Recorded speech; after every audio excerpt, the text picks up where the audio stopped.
Muy buenas noches a todos. ¿Cómo están? Bien, qué bueno. Yo estoy más o menos, porque me toca a mí estar aquí al frente. Yo preferiría estar allá sentado con ustedes. Pero como siempre es un honor y un privilegio poder ocupar este lugar y traer algo de la palabra del Señor. Mi nombre es Enrique Chi, para los que no me conocen. Siempre hay el riesgo de que haya alguien que no me conozca por ahí. No puedo asumir que todo el mundo sabe quién soy. Además, esto se ve por internet, así que de repente he recibido correos de gente en Holanda. Oh, te vi por la internet. Y digo, caramba.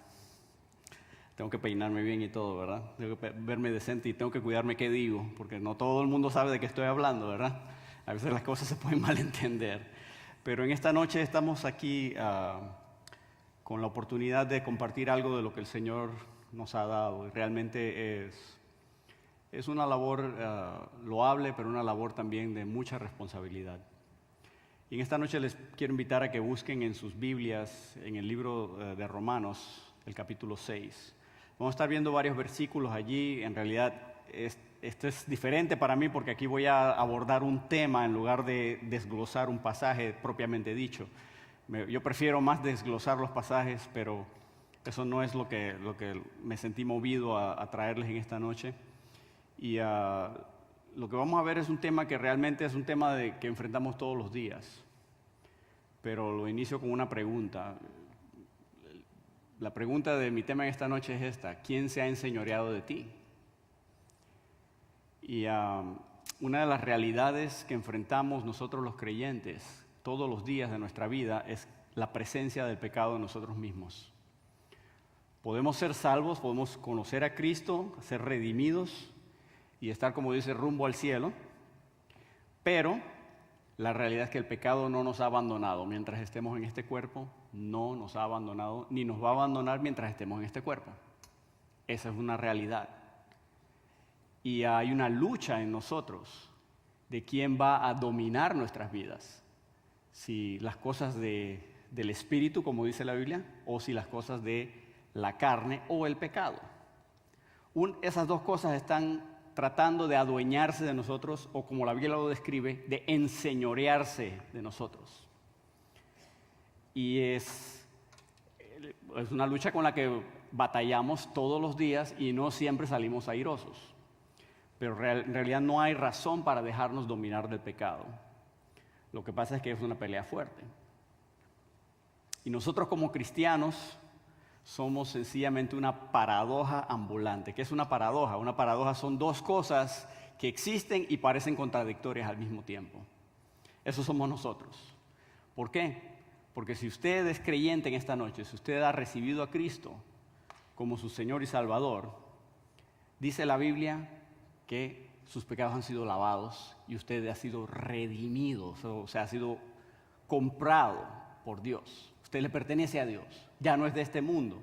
La Biblia lo describe de muchas formas. No somos ciudadanos de este mundo, somos ciudadanos del cielo, por así decirlo. Y cada persona que tiene un encuentro con Cristo y le recibe, dice la Biblia que nace de nuevo en sentido espiritual. Tiene una experiencia, sucede algo que se llama un nuevo nacimiento. Sin embargo, eso no quiere decir que todo en nosotros ha cambiado. Aunque sí hay una parte que nosotros cambia, porque somos nuevos hombres. Y lo que vamos a ver en esta noche es que a pesar de haber sido libertados del pecado, podemos dejarnos dominar del pecado de nuevo. ¿Y qué podemos hacer al respecto? No es un tema profundo, no es un tema nuevo, pero es un tema con el que yo batallo todos los días. Y por eso tal vez el Señor me estaba hablando de eso, ¿verdad? Porque a veces uno se descuida y a veces uno, como digo, no sale airoso. Así que antes de entrar en materia, ¿qué tal si tengamos una palabra de oración? Yo sé que el hermano oró hace un minuto, pero vamos a orar de nuevo y pedirle al Señor que nos guíe en todo lo que vamos a decir en esta noche. Padre Celestial, te doy gracias, Señor, por la oportunidad de estar aquí, congregado, Señor, en tu nombre, y alrededor de tu palabra, Señor, para ver las maravillas que tú tienes en ella, Señor. Quiero pedirte en esta noche que tú nos ayudes, Señor, a ser moldeados, a ser tocados, Señor, por tu Espíritu, de manera tal de que reconozcamos, Señor, lo que hay falto en nosotros y seamos movidos a corregirlo, Señor.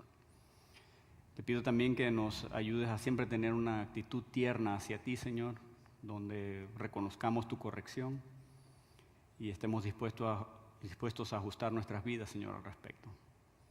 Gracias por estas personas que todos los días o todos los servicios vienen, Señor, están aquí deseosos de tener compañerismo, de alabar tu nombre y de estudiar tu palabra, Señor. Gracias por la libertad que tenemos de hacer eso en este país. Pedimos todo esto en Cristo Jesús, en quien oramos. Amén. Muy bien, como les decía, somos una paradoja ambulante. Cuando yo recibo a Cristo como mi Salvador, dice la Biblia que yo nazco de nuevo. Dice que más a todos los que le recibieron, a los que creen en su nombre, les dio potestad de ser hechos hijos de Dios. En el momento en que yo recibo a Cristo, yo nazco de nuevo y me convierto en un hijo de Dios. Esto es una cosa nueva, eso es algo que no existía antes de la venida del Señor Jesús. Bueno, sí existía, pero no había ningún hijo de Dios aquí en la tierra. El único ser en todo el Antiguo Testamento que se le llama hijo de Dios, el único ser humano que se le llama hijo de Dios es Adán. Después que Adán peca, ya no hay hijos de Dios sobre la tierra.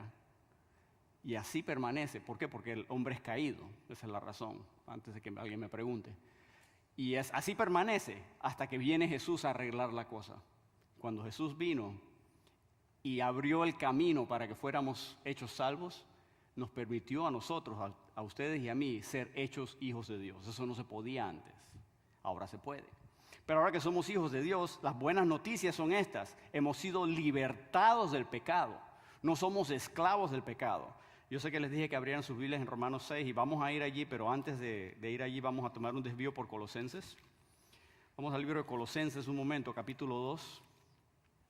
Y vea lo que hizo Jesús por nosotros. En Colosenses capítulo 2, el versículo 13, dice la Biblia así: y a vosotros, estando muertos en pecados y en la incircuncisión de vuestra carne, os dio vida, hablando de Jesús. Él os dio vida juntamente con Él, perdonándoos todos los pecados, anulando el acta de los decretos que había contra nosotros, que nos era contraria, quitándola de en medio y clavándola en la cruz. Y despojando a los principados y a las potestades, los exhibió públicamente, triunfando sobre ellos en la cruz.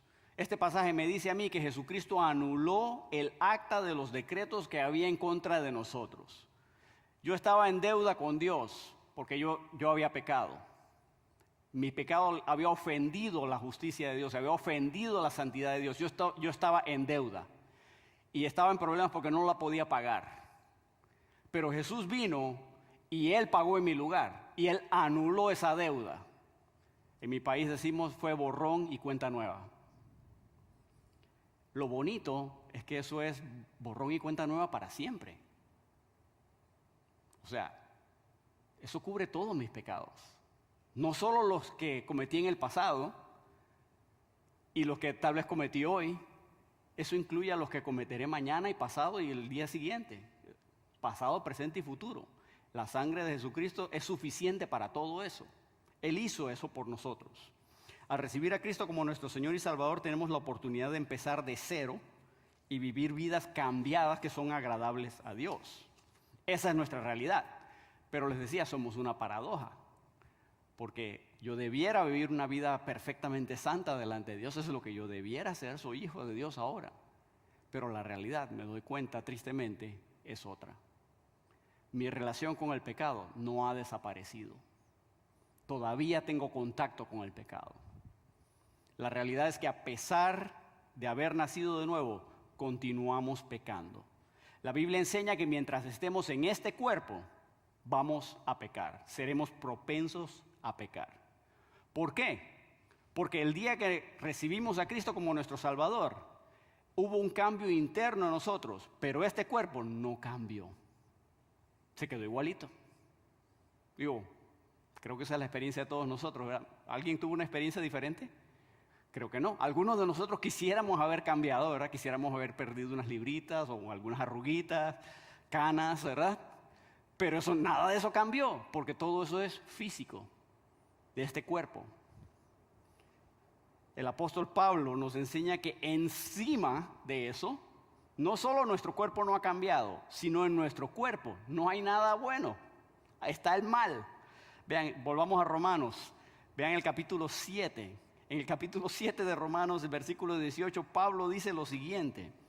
Y yo sé que en mí, esto es, en mi carne, no mora el bien. Wow, palabras pesadas. En mí no mora el bien. Si nos ponemos a pensar un poquito, vemos que ese es el estado del hombre. Cuando tenemos la oportunidad y creemos que nadie se va a enterar, mi primer instinto es hacer el mal. Algunos de nosotros ya nos hemos entrenado, ¿verdad? No hacer el mal y pensamos, no puedo hacer eso porque es el mal. Pero mi primer instinto siempre es el mal. Y usted dirá, no, pero ya yo he cambiado. Bueno, yo sé, hemos cambiado en algunas cosas, pero mi primer instinto sigue siendo hacer el mal. Y yo me di cuenta lo sabía aquí, pero me di cuenta, como quien dice, patentemente, lo pude ver bien cuando tuve hijos y empecé a tratar de criarlos. A mis hijos nunca tuve que enseñarles a mentir. A mis hijos nunca tuve que enseñarles a desobedecer. Lo hacían por naturaleza. Y yo al principio me frustraba con ellos y me molestaba con ellos, pero ¿de dónde sacas esto? Digo, obviamente hay cosas que ellos aprendieron de mí, pero había otras cosas que, oye, pero ¿esto de dónde se le ocurrió? Y me frustraba. Ahí fue que empecé a entender cómo Dios se siente conmigo, ¿verdad? Digo, así como yo veo a mi niño de 2 años que anda detrás, no, que no toques eso, no, que no agarres, no, que no muerdas al otro, no, que no le pegues al otro, no, que no le tires el juguete. Así está el Señor conmigo, ¿verdad? Él me mira a mí y me dice, no, Enrique, no hagas eso, no digas eso, no te metas allí. No, es la misma cosa. ¿Por qué? Porque en nuestra carne, en este cuerpo, no mora el bien. Hay otra parte allá en Corintios donde dice que la carne y la sangre no pueden heredar el reino de Dios. Por eso es que la Biblia dice que vamos a ser transformados. Porque así como estamos, no podemos ni entrar en la presencia de Dios. Es por esa razón. Porque en este cuerpo no hay nada bueno. Digo, a veces algunos de nosotros, ¿verdad? Nos vemos más o menos decentes, otros no tanto, y todo eso yo entiendo. No estoy diciendo que todo el mundo es malo, pero en cierto sentido todo el mundo lo es. En todo el mundo está el mal. Nosotros los creyentes tenemos la ventaja de que Dios ahora ha entrado a nosotros y nos da la oportunidad de no ser completamente malos. Podemos serlo, pero no tenemos que serlo. Ese es lo que les quiero mostrar en esta noche. Y les decía, en mi cuerpo no hay nada, dice, en mi carne no mora el bien, porque el querer el bien está en mí, pero no el hacerlo. Vamos a Primera de Juan un momento, para ver un pasaje relacionado con esto. El apóstol Juan también habla de esto, de que en nosotros no mora el bien, en nosotros no está el bien. Vea lo que dice aquí, en Primera de Juan capítulo 1, el versículo 8. Primera de Juan 1:8 dice, si decimos que no tenemos pecado, nos engañamos a nosotros mismos y la verdad no está en nosotros. ¿Qué le parece? Pero yo creo que hoy me porté bien. Si decimos que no tenemos pecado, dice, nos engañamos a nosotros mismos y la verdad no está en nosotros. Esa es mi realidad. Todos los días tengo que luchar contra el pecado. No importa. ¿Por qué? Porque en mi carne no mora el bien. Y si no controlo mi carne, me va a llevar al mal.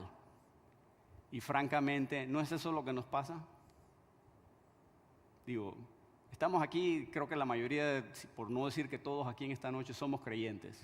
¿Quién más va a venir un día lluvioso, verdad? Que da ganas de mejor quedarse en la casa, hay tormenta afuera, pero ¿quién más va a venir a un servicio en la iglesia si no es alguien que quiere saber más de Jesús porque le conoce? Que probablemente todos somos creyentes aquí. Gloria a Dios por eso. Pero póngase a pensar, ¿no es esa nuestra realidad? Si yo me descuido un poquito, quedo haciendo el mal. Y yo, ¿he sido salvado por la sangre de Jesucristo? ¿No? Él anuló el acta de mis pecados.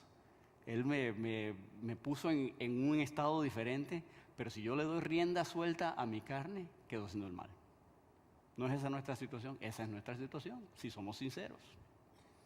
Pero no termina ahí el apóstol Juan. El apóstol Juan dice, si decimos que no tenemos pecado, nos engañamos a nosotros mismos y la verdad no está en nosotros. Pero ahí mismo nos da la solución. Si confesamos nuestros pecados, Él es fiel y justo para perdonar nuestros pecados y limpiarnos de toda maldad. O sea, la Biblia me dice, si vas a pecar, Dios lo sabe. Si bien Jesucristo ya pagó por todos nuestros pecados, cuando yo peco, mi comunión con Dios se rompe y Dios dice, ok, eso es una realidad y yo sé que va a pasar, pero aquí te doy la salida. Confiesa tu pecado, confiésamelo a mí, reconoce tu pecado conmigo y arreglamos cuentas.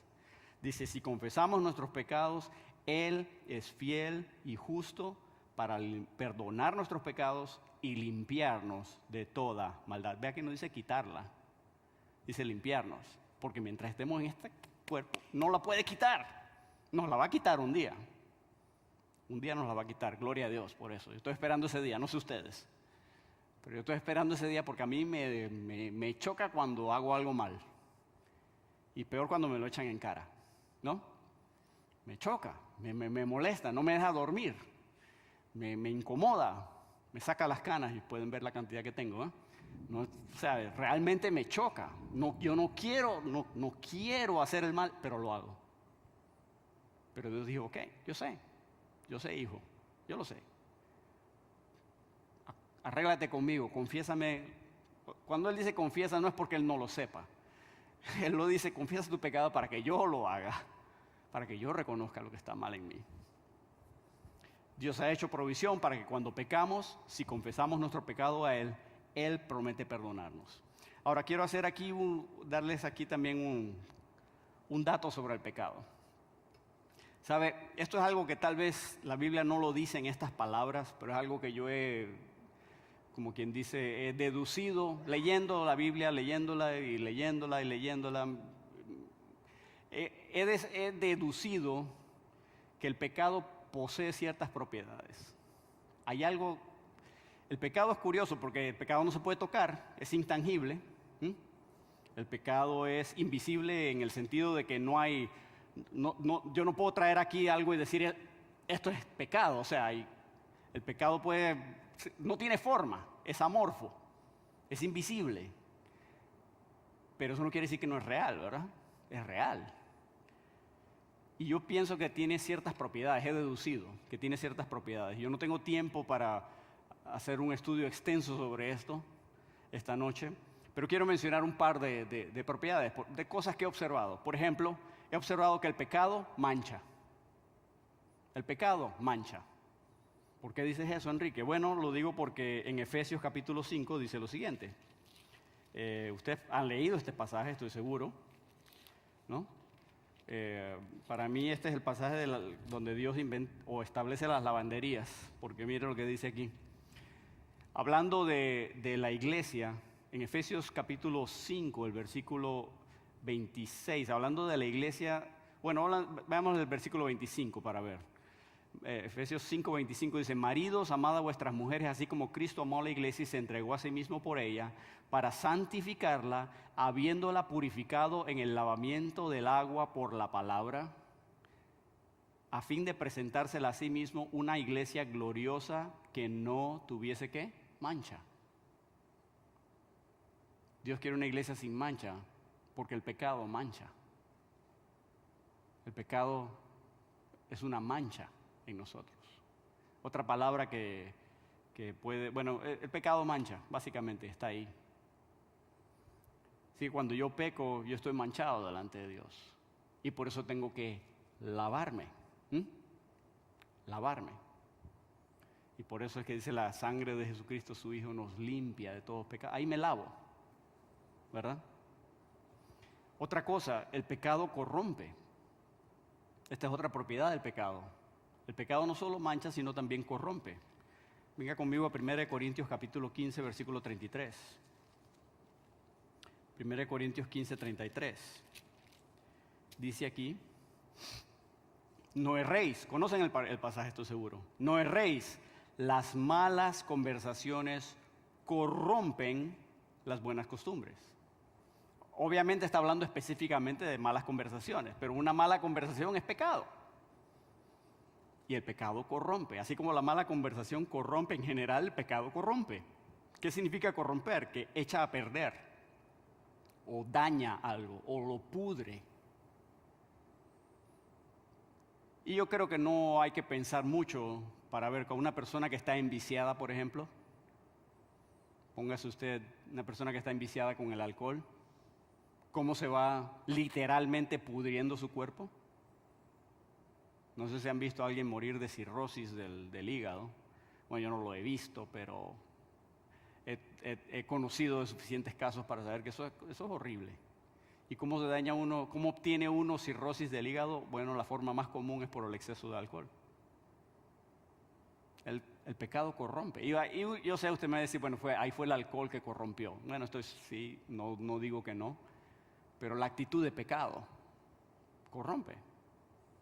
Y hay veces que no se trata de ingerir algo, sino una persona que se acostumbra a mentir. O una persona que se acostumbra a ser egoísta. Esa persona se corrompe conforme va andando. El pecado corrompe. El pecado mancha, el pecado corrompe. Y todo esto es espiritual, o sea, no es que, ¿verdad? Si, gracias a Dios no es físico, ¿verdad? Si el pecado nos manchara físicamente, no nos podríamos ver la cara porque estaríamos todos manchados. Diga, te pillé, mira, estás todo manchado, ¿qué estabas haciendo? Pero así no funciona, o sea, nosotros no lo vemos, yo creo que Dios sí lo ve. Él nos ve andando por allí y nos ve manchados y a veces nos ve corruptos. Digo, ese es el tipo de cosa que no me deja dormir a mí. Yo no sé ustedes, pero a mí eso me incomoda porque yo sé que Él me está viendo y Él me ve, no como me ven ustedes. Ustedes me ven a mí y solo ven esto aquí por fuera. Él ve todo. Y eso me incomoda porque yo sé que no todo es algo que yo quisiera que Él vea, porque yo tengo pensamientos y tengo actitudes y digo palabras que no son dignas de un hijo de Dios. El pecado está en mí. Y otra de las características del pecado que les quiero mostrar, esta es la última que les voy a mostrar, y es el tema básicamente de esta noche. Vamos a Juan capítulo 8. Y es que el pecado quiere reinar sobre nosotros. En Juan capítulo 8, el versículo 34, también es una declaración, una afirmación llana, clara, firme de parte del Señor Jesús. En Juan 8:34 dice, Jesús les respondió, de cierto os digo, que todo aquel que hace pecado, esclavo es del pecado. Una de las propiedades más perniciosas, dañinas, terribles del pecado es que el pecado busca dominarnos. Yo no quiero decir con esto que el pecado es una cosa viva, porque yo no creo que lo es, pero de alguna forma el pecado busca dominarnos si pudiera. Todo lo que es pecado es dañino. Pero lo curioso es que el pecado se nos presenta muy frecuentemente como algo atractivo, como algo deseable, aún como algo bueno. Se me presenta así. Digo, si el pecado siempre se nos presentara feo, ¿verdad? Siempre se nos presentara como es en realidad, horrible y que disgusta, nadie pecaría. Pienso yo, bueno, digo nadie, tal vez habrá una excepción, ¿no? Pero si realmente viéramos el pecado como es, no nos atraería. Pero el pecado no se presenta así. El pecado se presenta como algo bonito. Vean la historia, ¿recuerdan la historia de Eva? ¿No? Que la serpiente le dice, mira el arbolito, mira la fruta. Dice que ella lo vio y que era agradable a la vista, deseable para comerlo. Ella sabía que estaba mal, pero que se veía bonito. Y de repente le dio hambre. Y bueno, una probadita, ¿no? ¿Qué puede hacerle una probadita? Le digo, una vez que el pecado entra en nuestras vidas, de alguna manera busca establecer dominio sobre nosotros. Por este motivo es que la persona sin Cristo no tiene poder alguno para resistir el pecado. Sin la naturaleza de Cristo en su corazón, el pecado no tiene oposición alguna para imponerse en la vida de un ser humano y dominar la voluntad del hombre. Esa es la realidad que todos nosotros aquí compartimos. La diferencia es, Una vez que yo he recibido a Cristo en mi corazón, yo tengo un arma por lo menos para defenderme. Pero las personas sin Cristo no tienen nada, no tienen defensa. Y por eso no hay que ir muy lejos. Tal vez tú eres salvo en esta noche y vas para el cielo, gloria a Dios por eso, pero nada más hay que ir a tu familia. ¿Cómo lo sé? Porque así es la mía. Solo tengo que ir a mi familia. Y vaya, qué desastre. Y o sea, ¿qué puedo hacer? Son mi familia, ¿no? Uno pasa con ellos porque son la familia. Pero uno llega allá y se da cuenta de lo que es la vida sin Cristo. Y yo les soy sincero, yo a veces me pregunto, yo no sé cómo hacen. Yo no podría vivir así, pero así viven. Su vida es prácticamente un infierno aquí en la tierra por las malas costumbres, las malas actitudes, los malos deseos, los egoísmos, las envidias. Digo, si yo le contara algunas cosas que han hecho algunos parientes míos, y ellos me miran a mí y me dicen que yo soy el que está mal. Eso es lo que más risa me da. Digo, ajá, sí. Digo, no es para criticar a nadie, por favor, no estoy comparándome con nadie, por favor, pero yo nada más me río y digo, sí, ya vas por el tercer divorcio, ok. Y yo estoy manejando mal mi familia, ok, está bien. Tú sigue tu camino y yo voy a seguir el mío. Yo creo que me va mejor si yo sigo lo que Dios dice. Pero está bien, yo soy el loco. Está bien, no hay problema. Pero hubieras aprovechado esta oportunidad, sí, pero es que esa actividad yo no puedo participar de esa actividad. Pero qué raro eres tú, ¿sí? Yo soy raro. En ese caso, yo soy el raro. No tengo ningún problema con admitirlo. Una cosa que tiene el pecado, les decía, se nos presenta bien atractivo, pero el pecado nunca manifiesta las consecuencias. Cuando una persona, y si usted es sincero, usted lo ha experimentado, porque yo lo he experimentado. Cuando tienes la tentación ahí, está la tentación, y nunca estás pensando en las consecuencias. No estás pensando, pero es que estaría bonito tener eso, ¿ah? No sé si alguna vez han tenido la tentación de robarse algo. La puedo agarrar, nadie se va a dar cuenta. O la tentación de, mira, si yo digo esto, a fulano de tal lo hunden y a mí me dan una promoción. Yo creo que me voy a salir con la mía. Nadie se va a enterar. Y ahí está la tentación, pero nunca ves las consecuencias, solo ves lo que es para mí. Pero una cosa tiene el pecado. El pecado te lleva más allá de donde querías ir. El pecado te retiene por más tiempo del que te querías quedar. Y el pecado te cuesta más de lo que estabas dispuesto a pagar. Eso es el pecado. Él te lo presenta bonito, pero cuando caes, de repente estás atrapado. Y Jesús declara con claridad que el que hace pecado es ¿qué? Esclavo del pecado. Y cuando tú estás, ese pequeño pecadito que parece pequeño, y lo empiezas a hacer y se convierte en un hábito, y cuando es un hábito, ¿qué lío es erradicarlo entonces? Y ahí está dominándote y te tiene humillado y tú lo sabes. Mire cómo lo describe la Biblia. Proverbios 5:22. Proverbios capítulo 5, versículo 22. Este es otro de esos, bueno, este es un proverbio, para mí es bárbaro lo que dice aquí. Cuando digo bárbaro me refiero a que es impactante. Proverbios 5:22 dice así: prenderán, cuando dice prenderán, eso se refiere a atrapar, a sujetar, a atar a alguien. Prenderán al impío sus propias iniquidades y retenido será con las cuerdas de su pecado.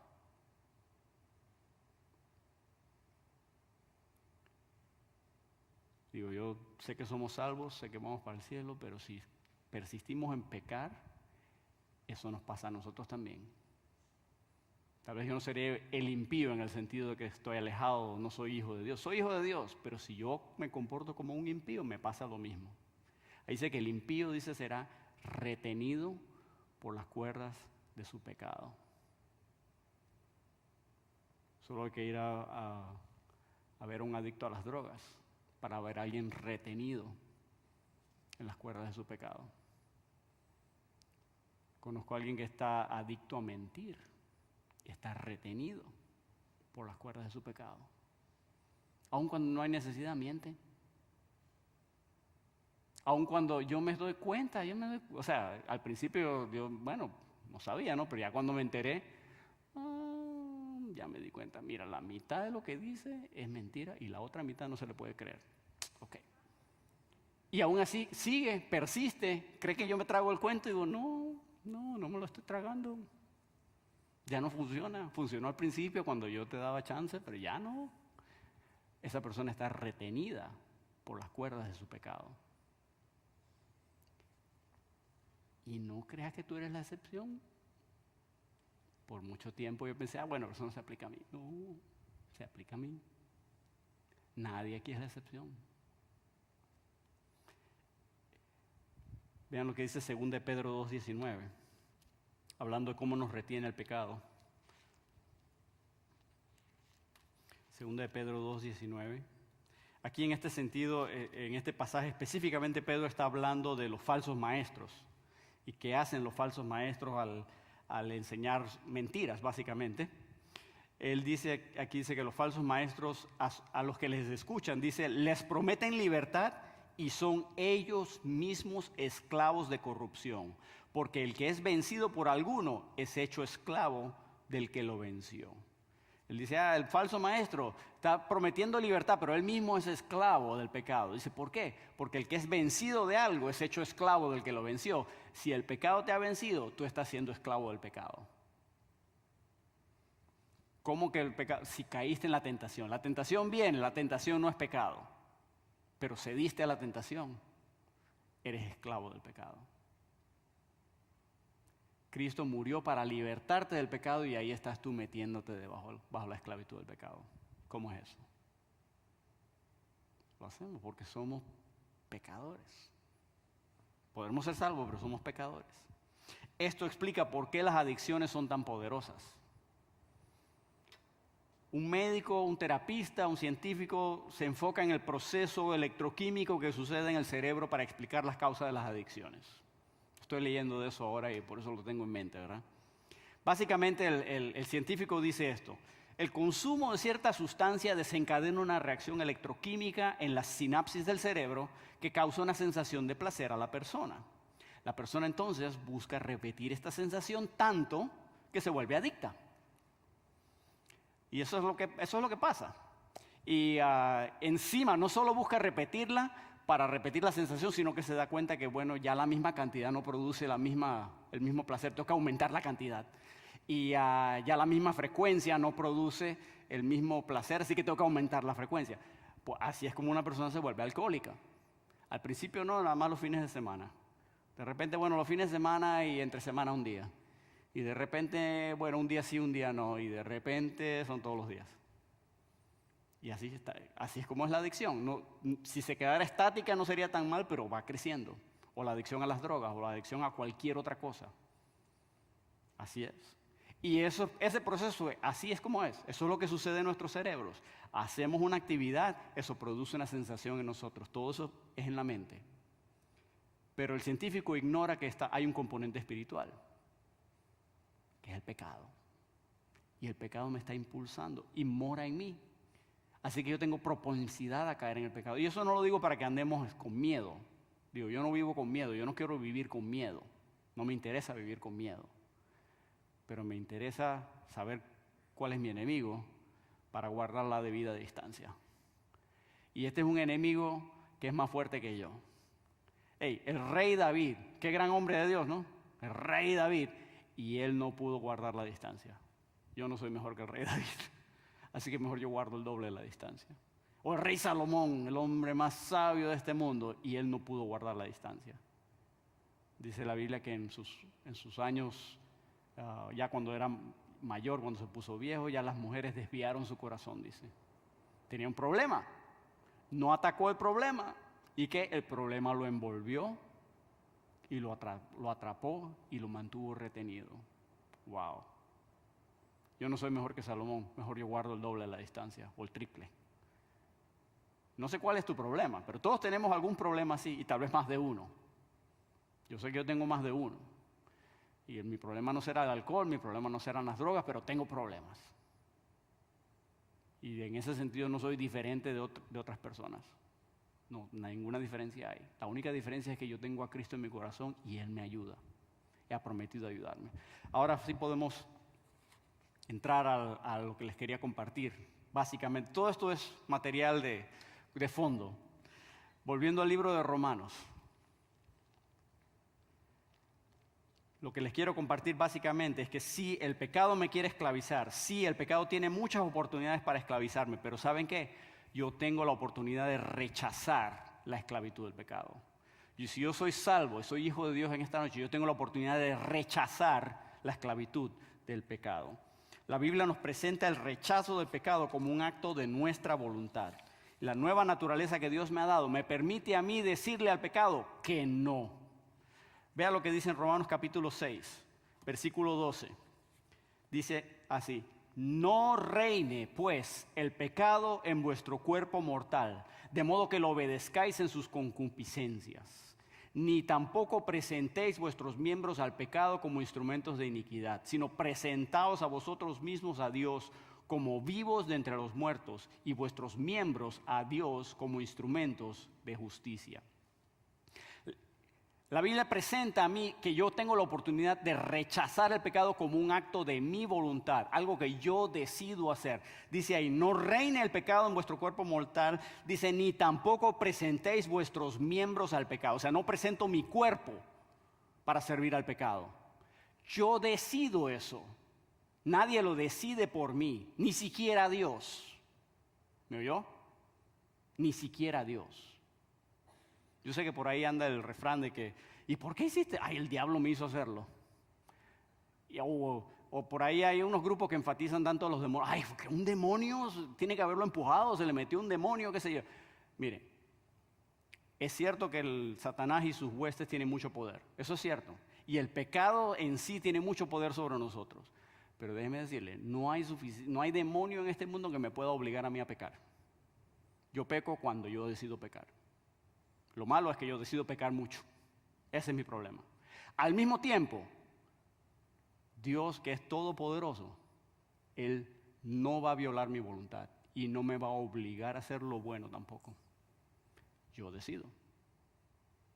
A final de cuentas, yo voy a presentarme delante de Dios y Él dice, bueno, ¿qué hiciste con lo que yo te di? Y si Él me obligara a hacer las cosas, entonces yo podría decir, no, pero tú me obligaste. No, Él respeta mi voluntad. Yo no sé cómo funciona eso, yo solo sé que eso es lo que dice la Biblia. Él dice, yo puedo decidir presentar mis miembros, hablando de mi cuerpo físico, para hacer pecado o para no hacerlo. Y Pablo dice, hey, no lo hagas. Yo puedo decidir, es un acto de mi voluntad. La situación del individuo que no conoce a Cristo es tal que él no tiene más opción que pecar. Quiéralo o no, peca. Ese es el hombre sin Cristo. Pero yo, cristiano, seguidor de Jesucristo, yo he sido facultado por Dios para decirle que no al pecado. Eso quiere decir que pecamos porque escogemos pecar. Porque si soy salvo, tengo la facultad de escoger no pecar. Ahí dice, ni tampoco presentéis vuestros miembros al pecado como instrumentos de iniquidad. Antes eso era lo único que yo hacía. Mi cuerpo era solo para pecar, era lo único que hacía, aun cuando hacía algo entre comillas bueno. Para Dios todo era pecado. ¿Por qué? Porque estoy sin Cristo. Pero ahora que estoy con Cristo, tengo la facultad de decir que no. Tengo la facultad de decir, voy a rechazar el pecado. Yo decido si me someto al pecado o no. Vea, en el mismo Romanos 6, versículo 16, Pablo hace una pregunta retórica. Él dice, ¿no sabéis que si os sometéis a alguien como esclavos para obedecerles, sois esclavos de aquel a quien obedecéis, sea del pecado para muerte o sea de la obediencia para justicia? Él dice, hey, ¿no te das cuenta que si te sometes a alguien, te estás haciendo esclavo de esa persona? Dice, así que si te sometes al pecado, te sometes a pecado para muerte. Y si te sometes a la obediencia, va a ser para justicia. Pero ¿sabes qué? Tú decides. Tú decides. Vea, si me someto, eso es una decisión que yo tomo. ¿A quién me someto? Eso a mí me consuela, porque no hay tentación tan grande que me obligue a mí a pecar. Eso quiere decir que yo siempre puedo decir que no. Y armado de ese conocimiento y de la palabra de Dios, como vamos a ver más adelante, armado de ese conocimiento, yo me puedo parar en victoria ante una tentación y decir no. Ojalá pudiera yo decirle que, lo hago 100% del tiempo. No, al contrario. Lo fracaso tantas veces que yo me siento indigno delante de Dios. Pero me doy cuenta que en ese barco estamos todos. No hay ninguno de nosotros que no esté en ese barco. No me importa quién sea. No me importa la persona que usted imagine, la persona más santa de este mundo, está en ese mismo barco. Y Dios hizo provisión para todos nosotros. Hemos sido rescatados del pecado para no dejarnos enseñorear del pecado. Aquí mismo en Romanos, otra vez, versículo 14, ahora del capítulo 6, dice, porque el pecado no se enseñoreará de vosotros, pues no estáis bajo la ley, sino bajo la gracia. ¿Qué está diciendo Pablo? ¿Qué es eso de enseñorearse? Otra palabra para describir lo mismo es dominar. Enseñorearse es dominar. O sea, en otras palabras, el pecado no debe dominarme. No debe dominarme porque no estoy bajo la ley, sino bajo la gracia. Y aquí hay un dato que este no es de mi tema esta noche y por eso nunca termino mis notas, pero dése cuenta, no estáis bajo la ley, sino bajo la gracia. Si le aplica a usted un poquito de análisis a lo que dice Pablo, el pecado no se enseñoreará de vosotros porque no estáis bajo la ley. ¿Saben lo que está diciendo Pablo? Las personas que viven bajo la ley están dominadas por el pecado. No sé si eso les golpea a usted, pero eso es fuerte. Las personas que viven bajo la ley están enseñoreadas o dominadas por el pecado. Vaya a una iglesia legalista y ahí lo que hay es pecado. Una iglesia donde todo es por ley, le aseguro, esas son las iglesias más carnales que todas. No, aquí no se puede, las mujeres no pueden ponerse lápiz labial, no pueden maquillarse. Y el hombre no puede, lo que sea, ¿no? Y no comemos cerdo y nos reunimos tal día porque ese es el día, o qué sé yo. Y todo es por ley. Esa persona está dominada por el pecado. Permítame echarle otra cosa para que piense. Si criamos a nuestros hijos, yo creo en esto, Cuando el niño es pequeñito, que no razona y apenas está empezando, es ley, yo le doy la ley. Esto no, eso sí, eso no. Pero cuando va creciendo ya no lo puedo tener bajo la ley. Y si lo tengo bajo la ley, yo, su padre, lo estoy exponiendo a estar dominado por el pecado. ¡Wow! Eso lo deja uno, ¿verdad? Tengo una hija adolescente y uno le quiere poner la ley. Es más fácil, le pongo la ley. Pero ¿quiero yo que esté dominada por el pecado? No, entonces tengo que enseñarle el principio. Y que obedezca por su voluntad, no porque yo le exijo la ley. ¡Wow! Es otro tema. Ese es otro tema Pero el pecado no debe dominarme, el pecado no debe enseñorearse de mí. Pablo dice, el pecado no se enseñoreará de vosotros. Enseñorearse, como les digo, es dominar. En Mateo capítulo 20, versículo 25, el Señor Jesús nos da un ejemplo de lo que es enseñorearse. Y esto nada más se lo muestro para definir la palabra enseñorearse. Mateo 20, 25,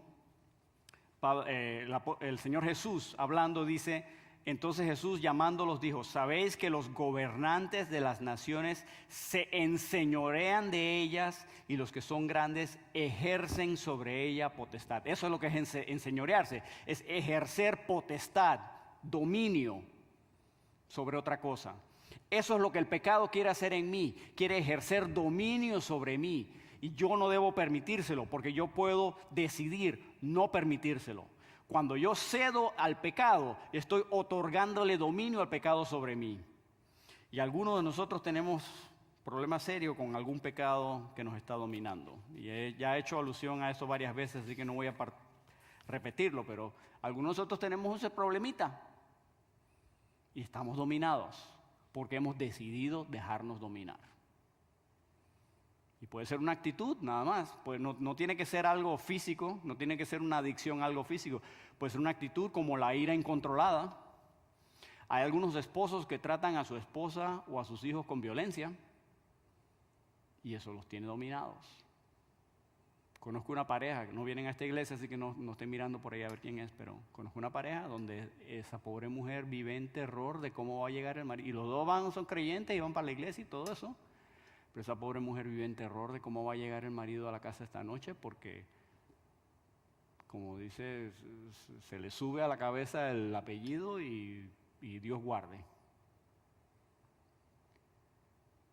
Ese individuo tiene un problema serio. Ese individuo tiene un problema tan serio que necesita ayuda profesional para zafarse de ese problema. Sí, digo, tenemos la ayuda que Dios nos da. Y Dios también a veces dice, bueno, algunas de las veces la ayuda que Dios nos da es ir a un médico, ¿verdad?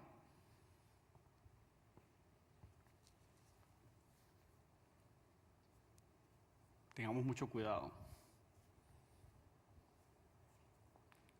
Y a veces tú y yo tenemos uno de esos problemitas y sabemos que nos está destruyendo. Sabemos que nos está dominando. Y lo hemos intentado todo, pero parece que nada ha funcionado. Porque aunque a un tiempo andamos bien por una semanita, 2 semanitas, y a la tercera semana volvemos para atrás. Tarde o temprano volvemos a caer en lo mismo. ¿Sabes qué ha pasado? El pecado se ha enseñoreado de ti. El pecado se ha enseñoreado de ti. Eso no es una situación buena. Y a mí como le digo, esto me hace perder el sueño. No es que ande, yo le digo, yo no quiero vivir con miedo y no pretendo vivir con miedo, pero ando preocupado de que si me descuido, algo pasa. Entonces siempre ando en guardia, porque siempre me pasa algo. Y cuando trato de hacer el bien me doy cuenta de lo mucho que me falta. Estamos todos en ese mismo barco. ¿Cuál es la solución entonces? ¿Cómo resuelvo este problema? ¿Hay alguna solución? Gracias a Dios sí la hay. ¿Sabe qué? La única solución es esta. Sé fiel en tu andar con Dios. Es todo. ¿Cómo? Sé fiel en tu andar con Dios. Esa es la única solución. Yo sé, algunas personas van a tener una situación tal que van a necesitar ayuda profesional, pero si vas a la ayuda profesional y no eres fiel en tu andar con Dios, yo no sé qué tan buenos resultados vas a tener. Tienes que ser fiel en tu andar con Dios. ¿Y eso qué significa? Okay. ¿Qué significa eso en la práctica? Porque eso suena demasiado sencillo, pero funciona. Pues lo primero es, cree la palabra de Dios y obedécela. Tenemos que empezar por ahí. Cree la palabra de Dios y obedécela. ¿Conocen Salmo 119, versículo 11? Algunos se lo saben de memoria, yo me lo sé de memoria. ¿Qué dice el Salmo 119, 11? En mi corazón he guardado tus dichos para no pecar contra ti. En mi corazón he guardado tus dichos para no pecar contra ti. Por eso yo creo en la memorización de versículos. Y yo pasé muchos años de mi vida memorizando versículos. Una vez traté de memorizar todo el libro de Colosenses, pero qué lío es memorizar un libro entero. Mi esposa se sabe el Salmo 119 como hasta el versículo 30 y algo. Wow, yo no me lo sé tanto, yo me sé varios versículos del Salmo 119, pero no. Salmo 119, 105, lámpara es a mis pies tu palabra y lumbrera a mi camino. ¿Por qué? ¿Por qué memorizar la palabra de Dios funciona? Porque dice Efesios capítulo 6 que la espada del Espíritu es la palabra de Dios. Y no siempre voy a tener la palabra de Dios escrita a la mano cuando me llega una tentación. Digo, es bueno tenerla y la trato de tener, pero no siempre la voy a tener a la mano cuando viene una tentación. Pero si la tengo aquí en mi corazón, he guardado tus dichos. Cuando viene la tentación, de repente viene el versículo, ¿no? Cuando el tipo se me mete en la calle y me provoca ponerme al lado y bajar la ventana y decirle ciertas palabras que no puedo repetir aquí delante de ustedes. Dice el libro de Efesios, ninguna palabra corrompida salga de tu boca, ok, sino la que sirva para buena edificación, ok. Pero algunos de ustedes tienen al espíritu sin espada. Están desarmados. Un versículo muy a propósito para aquí es Salmo 119, búsquelo por favor. Salmo 119, el versículo 133. Muy a propósito para el tema de esta noche. Mira lo que dice aquí el salmista, Salmo 119, 133. Ordena mis pasos con tu palabra y ninguna iniquidad se enseñoree de mí. Ordena mis pasos con tu palabra y ninguna iniquidad se enseñoree de mí. Señor, ordena mis pasos con tu palabra para que ningún pecado me domine. Gloria a Dios. Hay solución. Hay solución. Empieza con creer la palabra de Dios y obedecerla. Algunos de nosotros necesitamos memorizar muchos versículos para vencer las tentaciones que nos asedian. Hay un versículo que me ha ayudado mucho a mí personalmente, que es Proverbios 4:18. No lo tienen que buscar, pero Proverbios 4:18 dice: mas la senda de los justos es como la luz de la aurora, que va en aumento hasta que el día es perfecto. La senda de los justos es como la luz de la aurora. O sea, la aurora es el amanecer, ¿verdad? ¿Has visto cómo es el amanecer? Yo me levanto, especialmente ahora que los días son más cortos, me levanto a las 6 de la mañana, está oscuro afuera. Pero de repente se ve un poquito de luz afuera y en lo que voy, me doy un regaderazo y me afeito y salgo, de repente la luz es más fuerte. Y antes de que me des cuenta, oye, está bien, el sol está afuera, la luz fue en aumento hasta que el día, dice, ¿verdad?, es perfecto. Eso es un cuadro de cómo debe ser mi andar en Cristo. Yo venía de un mundo de tinieblas, estaba por acá en tinieblas completamente. Y tuve un encuentro con el Señor Jesús. Él lavó mis pecados, pero mi vida todavía estaba metida en un mundo de tinieblas. Pero donde empecé a ordenar mis pasos para que ninguna iniquidad se enseñoreara de mí, de repente voy saliendo un poquito más a la luz, y un poquito más a la luz, y un poquito más a la luz. Cosa que cada vez mi senda debe estar más iluminada. Porque lámpara es a mis pies tu palabra y lumbrera a mi camino. Así que veo más los pasos, veo con más claridad dónde pisar, dónde poner el pie para no tropezar y no caer. Y yo sé que nunca va a llegar a la perfección porque mientras esté en este cuerpo, ¿verdad?, el mal está aquí. Pero esa es la idea. Lo que antes era un grave problema para mí ya no lo es tanto. Claro, todavía tengo muchos otros problemas que resolver, pero he dejado algunos atrás, gloria a Dios. Empieza con la palabra de Dios. Créela, obédecela. Algunos de ustedes necesitan dosis fuertes de enseñanza bíblica para dejar atrás algunas cosas. Así que primero, cree la palabra de Dios y obedécela. Segunda, desarrolla el hábito de la oración. Desarrolla el hábito de la oración. El andar con Dios tiene dos componentes, la Biblia y la oración. ¿Conocen 1 Tesalonicenses capítulo 5, versículos 17 y 18? 1 Tesalonicenses 5, 17, uno de los versículos más fáciles de memorizar. ¿Qué dice? Orad sin cesar. Orad sin cesar. Orad sin cesar. El versículo 18 dice: dad gracias a Dios en todo, pues esta es la voluntad de Dios para con vosotros en Cristo Jesús.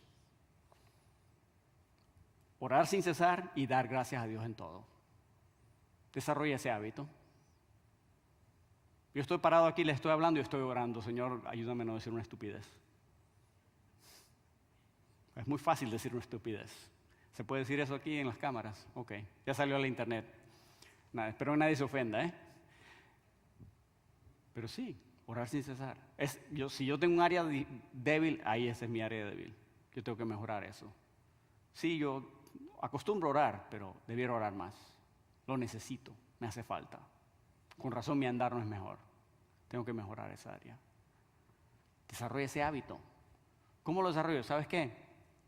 Empieza a llenar un diario de oración. Te doy una recomendación, mira, escoge un tema para cada día de la semana. Lunes, ora por tu familia. Martes, ora por los líderes de la iglesia. Miércoles, ora por algún misionero o algún ministerio que se esté desarrollando, como el fútbol, como el voleibol o el ministerio de niños.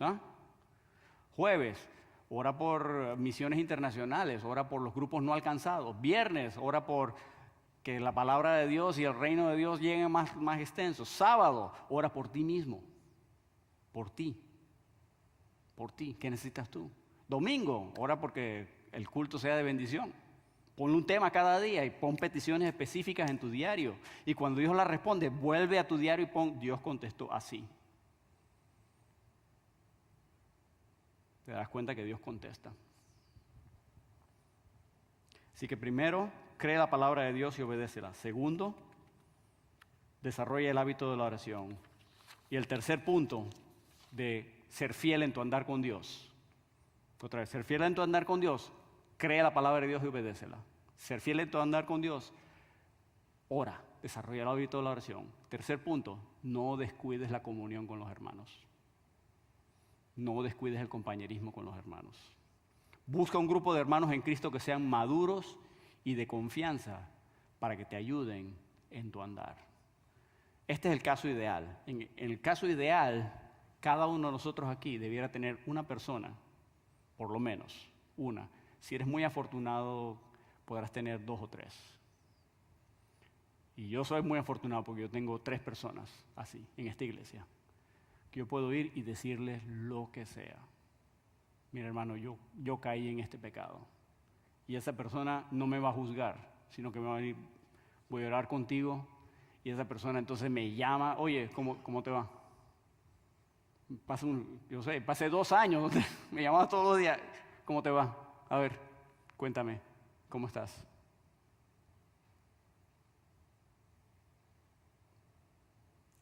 Ese es el caso ideal. Si no lo tienes, pídele a Dios que te dé una en oración. ¿Sabe que ese es uno de los propósitos de los grupos Mi Casa es Su Casa? Usted creía que era para el almuerzo, ¿verdad? El almuercito que tenemos cuando vamos a Mi Casa es Su Casa, la comida. Eso es lo importante. La comida es muy buena, yo voy por la comida también, pero no, uno de los propósitos es que descubramos si hay una persona con la cual yo puedo tener ese nivel de compañerismo. Donde yo me siento, tú sabes que estoy en una lucha contigo y esa persona no va a estar ahí juzgándote y mucho menos va a andar chismorreando a todo el mundo de tus problemas, pero que te va a apoyar en oración porque es una persona que también está en el mismo barco y lo reconoce. Yo sé, a algunos de ustedes no se les puede decir nada porque, más bien, cuando yo quiero que algo se sepa en toda la iglesia, a ustedes es al que voy, porque yo sé que ahí todo el mundo se va a enterar, pero hay otras personas que no. Hebreos capítulo 10, versículo 25 dice, no dejando de congregarnos como algunos tienen por costumbre, sino exhortándoos. No dejando de congregarnos como algunos tienen por costumbre. Ese es Hebreos 10, 25. Otro versículo que dice, que es muy importante, búsquelo conmigo, Santiago 5, 16. Este no es tan popular como el otro, así que quiero que lo lean conmigo. Santiago capítulo 5, versículo 16. Vean.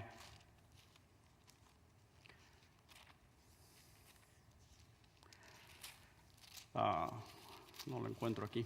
Aquí estoy. Santiago 5, 16. Vea lo que dice. Esta es la fórmula. No es fórmula, eso no está bien. Pero esto es lo que prescribe el Señor. Dice, confesaos vuestras ofensas unos a otros y orad unos por otros para que seáis sanados. La oración eficaz del justo puede mucho. Si tengo un hermano de confianza que sabe las luchas que enfrento y él es justo y yo le digo, mira, estoy luchando contra esto, se lo confieso. Si Él es justo, Él va a orar por mí. Y dice la palabra de Dios, la oración del justo puede mucho. La oración eficaz del justo puede mucho. Ahí hay poder. No hay debilidad, hay poder allí. Pero nosotros, yo sé, yo también paso lo mismo. Ay, que me da vergüenza que se enteren. Sí, a mí también me da vergüenza, me da mucha vergüenza, pero ¿sabe qué? He aprendido a aguantármela. Me da vergüenza, pero me la aguanto. Porque yo necesito la ayuda de mi hermano. Y con esto hay que tener mucho cuidado. Hay gente, francamente, que no tiene la madurez. Yo no puedo ir a decirles nada, pero hay otra gente que, gracias a Dios, sí. Y hay que, se los digo, que somos seres humanos y hay de todo en la viña del Señor, así que hay que tener cuidado. Pero ese es uno de los propósitos de nuestros grupos Mi Casa es Su Casa. Propiciar que usted descubra esa persona con la cual tiene ese compañerismo tan íntimo. Y usted puede venir a decirle, mire que mi marido me pega, ¿qué podemos hacer? Y de ahí no sale. Mire que mi hija está metida en esta situación. mire que yo me metí en esta situación en el trabajo, ¿qué hago? No sé qué hacer. Y la otra persona dice, ¿sabes qué? Yo tengo una situación similar, oremos el uno por el otro, y yo te llamo y tú me llamas. Que tengo la tentación de tal cosa. Bueno, cuando tienes esa tentación me llamas a mí. Y habla conmigo y yo estoy ahí contigo. Y nada más con saber eso me ayuda a mí a no ser esclavo del pecado.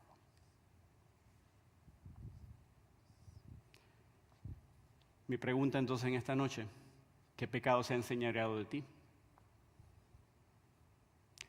Todos tenemos algún pecadito ahí que nos hace tropezar. Si esa es tu situación, en esta noche yo te digo, trae tu situación delante de Dios, confiésasela. Él ya la sabe, pero admítela tú. Pero comprométete a tener una relación viva con Dios, sé fiel en tu andar con Dios, por medio de la palabra de Dios, de la oración y del compañerismo con otros creyentes. Esas son las armas que tenemos, hermanos. Pero es que suena muy sencilla, no suena eficaz. Esas son las armas más poderosas del mundo. Porque a mí me puede llamar un hermano de Guatemala por teléfono, o por email, o por Skype. Y podemos hablar uno a uno. Él está del otro lado del mundo. Y si yo soy justo, yo puedo orar por él. Y dice la palabra de Dios que la oración eficaz del justo puede mucho. Dice, y seréis sanados. Wow. Ese es el poder que tiene la palabra de Dios. Oremos en esta noche. Padre Celestial, te damos gracias por acompañarnos, Señor, por que realmente tú nos has dado, Señor. A través de tu palabra nos has dado las armas que necesitamos para que el pecado no se enseñoree de nosotros, Señor. Y si en esta noche hay alguien aquí que está siendo asediado por un pecado, Señor, yo te pido que le des la fuerza de voluntad para confesarlo delante de ti, para decir, Señor, perdóname por esto, yo quiero cambiar, Señor, ayúdame a ser fiel en mi andar contigo para no dejarme dominar de este pecado más, Señor. Padre, te pido que el Espíritu Santo nos dé libertad en esta noche, que tú rompas las cadenas que nos tienen atados a una vida de pecado y de derrota, Señor, porque queremos vivir vidas santas, justas, agradables delante de ti, Señor. No queremos seguir iguales, queremos ser los hijos que tú mereces tener, Señor. Te pido, Señor, que nos ayudes a ser conscientes de lo que tú hiciste por nosotros cada día. Y nos ayudes, Señor, a dejar atrás el pecado que nos asedia. Y si alguien aquí no te conoce en esta noche, Señor, que hoy sea el día de salvación, donde digan, realmente yo estoy encadenado al pecado y no tengo salida porque ni siquiera conozco a Cristo, no he tenido ese encuentro con Cristo. Yo quiero tenerlo, quiero tener libertad, Padre. Dale la fuerza de voluntad de acercarse a nosotros, Señor. Porque este es el día de salvación, Señor. Guárdanos en esta noche cuando volvemos a nuestras casas, Señor. Gracias por la lluvia, gracias por que tú pues la usas para beneficio del planeta, pero guárdanos en medio de ella, Señor. En Cristo Jesús te lo pedimos. Amén. Muy bien.